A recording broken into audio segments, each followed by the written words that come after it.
مال کسی کے مال کو اپنی مرضی سے لے لیا اور اپنے من مانے دام دینے کے بعد کہا جی یہ میں نے دے دیا ہے، یہ تو میں نے خرید لیا ہے. نہیں، فرمایا کیسے کھاؤ، بلکہ فرمایا تجارتاً عن تراض منکم، تجارت کے ساتھ. اور تجارت کس کو کہتے ہیں؟ جس میں لینے والا اور دینے والا دونوں باہم راضی ہوں، متفق ہوں. اس طرح ایک دوسرے کے ساتھ مال کا تبادلہ کرو، اور ایسا مت کرو کہ کسی کو ضعیف جان کے اس کا مال ہڑپ کرنے کی کوشش کرو. اگر تم ایسا کرو گے انہ کان حوبا کبیرہ، یہ بہت بڑا گناہ ہے، یہ اللہ کے ہاں اللہ کی بہت بڑی نافرمانی ہے. جب ہم آگے بڑھتے ہیں تو اللہ تعالیٰ ارشاد فرماتا ہے وَلَا تَتَمَنُّوا مَا فَضَّلَ اللَّهُ بِهِ بَعْضَكُمْ عَلَىٰ بَعْضٍ، حسد مت کرو، بلکہ اللہ تعالیٰ نے جو تمہیں دیا ہے اسے تسلیم کرو، جو دوسروں کو دیا ہے ان کے مقام کو تسلیم کرو، کیونکہ حسد نیکیوں کو کھا جاتا ہے. حسد دراصل اللہ تعالیٰ کی تقسیم پر اعتراض کرنے کا نام ہے. اور بندے کی کیا اوقات ہے، کیا حیثیت ہے کہ وہ اللہ جل وعلا کی تقسیم کے اوپر اعتراض لگائے یا اعتراض کرے کہ اس کو اتنا دیا اور اس کو اتنا کیوں نہیں دیا، یا اس کو کیوں دیا. تو فرمایا حسد مت کرو. اور پھر فرمایا الرجال قوامون علی النساء، اللہ نے مرد کو قوام بنایا ہے، حاکم بنایا ہے. آج آپ دیکھیں یہ جو فیمنسٹ ہیں، یہ جو نام نہاد عورتوں کے حقوق کی بات کرنے والے لوگ ہیں، یہ سمجھتے ہیں اور یہ اس آیہ مبارکہ کو ایسے توڑ مڑوڑ کر پیش کرتے ہیں جیسے حاکم صرف ظالم ہی ہوتا ہے. آپ کو کس نے کہہ دیا ہے کہ حاکم کا مطلب لوگوں پر ظلم کرنا ہے، لوگوں پر جبر کرنا ہے، یا لوگوں کی صلاحیتوں کو دبا دینا ہے؟ اسلام میں تو حاکم کا کنسیپٹ ہی کچھ اور ہے. حضرت عمر رضی اللہ تعالیٰ عنہ فرماتے ہیں نہر فرات کے کنارے اگر کوئی کتا بھی مر گیا، پیاسا مر گیا، بھوکا مر گیا، تو عمر کو اس کا حساب دینا ہوگا. اب آپ سوچئے، اس واقعے کو دیکھیے کہ حاکم کس کو کہتے ہیں، اس عمل کو دیکھیے اور اس آیہ مبارکہ کو دیکھیے. الرجال قوامون علی النساء، اللہ نے مرد کو قوام بنایا ہے، یعنی وہ ہر دکھ درد میں زیادہ سے زیادہ کنٹریبیوٹ کرے گا. جب وہ زیادہ سے زیادہ کنٹریبیوٹ کرے گا تو وہ قوام ہوگا. تو اس میں عورت کے لیے بہتری ہے یا اس بات میں عورت کے لیے بہتری ہے کہ ساری مصیبتیں اور ساری ذمہ داریاں عورت کو سونپ دی جاتی؟ تو ایسا ہرگز نہیں ہے کہ اگر اللہ نے مرد کو حاکم بنایا ہے تو مرد حاکم بنانے کا مطلب یہ ہے کہ عورت کو دبا دیا ہے، یا حاکم کا مطلب یہ ہوتا ہے کہ بلکہ یہاں حاکم کا مطلب یہ ہوتا ہے ایک ہی صف میں کھڑے ہو گئے محمود و ایاز، نہ کوئی بندہ رہا نہ کوئی بندہ نواز، تیری سرکار میں پہنچے تو سبھی ایک ہوئے، بندہ و صاحب و محتاج و غنی ایک ہوئے. اللہ کے ہاں سب برابر ہیں، بس ظاہری طور پر یہ فرق ہے کہ اللہ تعالیٰ نے اسے گارڈین شپ دی ہے کہ وہ اس نظام کو اچھے سے لے کر چلے. چونکہ آپ کو پتہ ہے فرد سے مل کر معاشرہ بنتا ہے.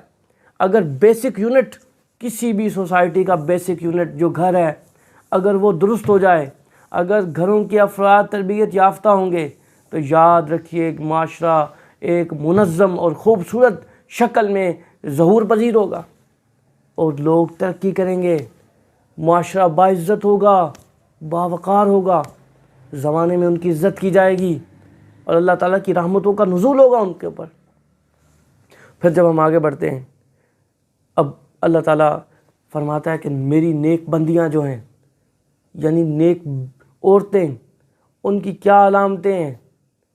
فالصالحات قانتات حافظات للغیب، وہ صالح ہوتی ہیں. صالح سے کیا مراد ہے؟ وہ اللہ اس کے رسول صلی اللہ علیہ وسلم کی نافرمانی نہیں کرتی، ان کے احکامات کو پس پش نہیں ڈالتی. اب جس عورت کو اللہ فرمائے کہ یہ عظیم عورت ہے، وہ عظیم عورت ہے، یا جسے میں اور آپ کہیں وہ عظیم ہے.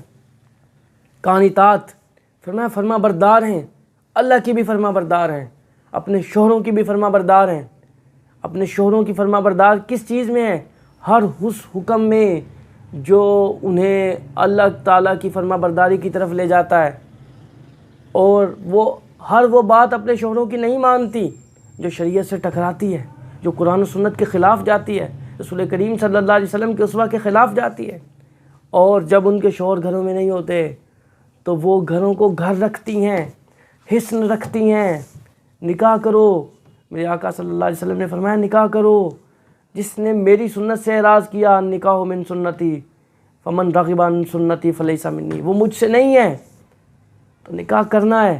نکاح وہ 4 دیواری ہے جس میں داخل ہونے کے بعد فرمایا انسان کا نصف ایمان محفوظ ہو جاتا ہے۔ تو نکاح یہ قلعہ ہے، یہ 4 دیواری ہے۔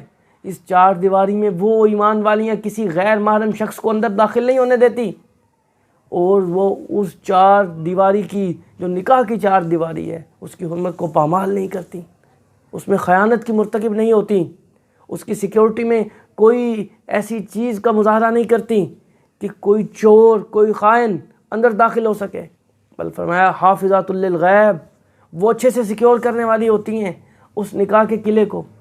میرے آقا صلی اللہ علیہ وسلم نے فرمایا دنیا مال ہے، اور اس کا بہترین مال نیک عورت ہے۔ الدنیا متاع، اور اس کی بہترین متاع کیا ہے؟ المرأۃ الصالحہ۔ حضور نے فرمایا نیک عورت کی علامت یہ ہے کہ جب تو اسے دیکھے تو وہ تجھے خوش کر دے، وہ تجھے بھائے، اور جب تو اسے حکم دے تو وہ تیری اطاعت کرے۔ حضور سرور عالم صلی اللہ علیہ وسلم کی حدیث پاک کا مفہوم ہے جب عورت اپنے شوہر کی فرما بردار ہو، نماز قائم کرنے والی، روزہ رکھنے والی، زکوٰۃ دینے والی، حج کرنے والی، اللہ کے احکام کو پورا کرنے والی ہو، اور اس کا شوہر اس سے راضی ہو، تو اسے حکم دیا جائے گا جس جنت کے جس دروازے سے چاہے جنت میں داخل ہو جائے۔ اسلام تو عورتوں کو یہ سٹیٹس دیتا ہے، یہ مقام دیتا ہے، یہ عزت اور یہ احترام دیتا ہے۔ اب اگر ہم لوگوں نے اسلام کا مطالعہ ہی نہیں کیا اور سنا سنایا منافقوں کی طرح، بس سنا اور کوئی بھی الزام اسلام کے ساتھ نتھی کر دیا، اور پھر یہ سمجھا کہ شاید ہم بہت بڑا جہاد کر رہے ہیں، تو یقین مانیے آپ کوئی جہاد نہیں کر رہے، بلکہ آپ بہت بڑی جہالت کر رہے ہیں۔ اس سے باز آئیے۔ جب ہم آگے بڑھتے ہیں، اب عورتوں سے خطا ہو جاتی ہے۔ کتنا پیارا چارٹر اسلام دیتا ہے کہ ان کی اصلاح کیسے کرنی ہے۔ فرمایا واللاتی تخافون نشوزہن، وہ اگر تمہیں اپنی عورتوں سے کسی نافرمانی کا کوئی خوف ہو، فائزوہن، انہیں پیار سے نصیحت کرو، سمجھاؤ، واہجروہن فی المضاجع، اگر وہ پہلی بات سے نہ مانے تو دوسرا طریقہ کار یہ ہے کہ انہیں اپنے بستروں سے الگ کر دو، ان کے قریب مت جاؤ۔ اگر وہ پھر بھی نہ مانے وَضْرِبُوهُنَّ، انہیں مارو۔ اب کیسا مارنا ہے؟ اب کوئی اس کو اٹھائے اور پروپیگنڈا کرنا شروع کر دے؟ نہیں، میرے آقا جان عالم صلی اللہ علیہ وسلم نے فرمایا اس سے مراد ایسا مارنا ہے کہ اس کے جسم کے اوپر، اس کے بدن کے اوپر کوئی نشان نہ پڑ جائے۔ ایسا نہیں ہے کہ اس کی ہڈیاں پسلیاں توڑ دو۔ اب وہ لوگ جاہل لوگ کہ جنہوں نے کبھی نہ قرآن پڑھا نہ کبھی حدیث پڑھی، فقط لا الہ الا اللہ کہنے سے وہ مسلمان ہو گئے۔ کوئی شخص ان جاہلوں کا اسوہ اٹھا کر اسلام کے ساتھ نتھی کرے، اور وہ کسی چک چودہ میں رہنے والا جسے کوئی جانتا ہی نہیں ہے، جسے یہی نہیں پتہ کہ دنیا میں ہو کیا رہا ہے، جسے دنیا کا نہیں پتہ، دین کا نہیں پتہ، اس کے عمل کو اسلام سے نتھی کر دیا جائے اور پھر کہا جائے کہ یہ مسلمان ہے، دیکھو اپنی عورتوں کے ساتھ کیسا سلوک کرتے ہیں۔ یقین جانیے یہ اسلام کے ساتھ سراسر ناانصافی اور جرم، اور یہی وہ خیانت ہے جس کے سبب آپ اسلام کا چہرہ مغرب کچھ اور دکھا رہا ہے، حالانکہ یہ اسلام نہیں ہے۔ میرے آقا جان عالم صلی اللہ علیہ وسلم تو اپنی ازواج کے ساتھ کیا معاملہ فرماتے ہیں آپ دیکھیں۔ جب ہم آگے بڑھتے ہیں تو چونکہ ہم معاشرے میں رہتے ہیں، افراد کے ساتھ رہتے ہیں، اللہ جل وعلا کے احکامات کو پورا کرنے کے بعد، رسول کریم صلی اللہ علیہ وسلم کے غلامی کے بعد جس معاشرے میں ہم رہتے ہیں ان کے حقوق بھی ہم پر نافذ ہوتے ہیں۔ وہ کیا ہیں؟ اللہ فرماتا ہے وَاعْبُدُوا اللَّهَ وَلَا تُشْرِكُوا بِهِ شَيْئًا وَبِالْوَالِدَيْنِ إِحْسَانًا وَبِذِي الْقُرْبَى وَالْيَتَامَى وَالْمَسَاكِينِ وَالْجَارِ ذِي الْقُرْبَى وَالْجَارِ الْجُنُبِ وَالصَّاحِبِ بِالْجَنبِ وَابْنِ السَّبِيلِ۔ اب اللہ کی عبادت کرنا ہے اور اللہ کے ساتھ کسی کو شریک نہیں کرنا۔ والدین وہ پرائرٹی ہیں جو اللہ اس کے رسول صلی اللہ علیہ وسلم کے بعد سب سے زیادہ آپ کے حسن سلوک کے مستحق ہیں۔ اگر اس ترتیب پر انسان عمل کرنا شروع کر دے تو یقین جانیے وہ دن دور نہیں ہے، وہ دن دور نہیں ہے جس دن کامیابی آپ کے سر ہوگی، جس دن کرامتوں کے تاج آپ کو دیے جائیں گے۔ اور فرمایا وَبِذِي الْقُرْبَى، جو تمہارے قرابت دار ہیں، والدین کے بعد وہ لوگ جو والدین سے قریبی ہیں ان سے حسن سلوک کرو۔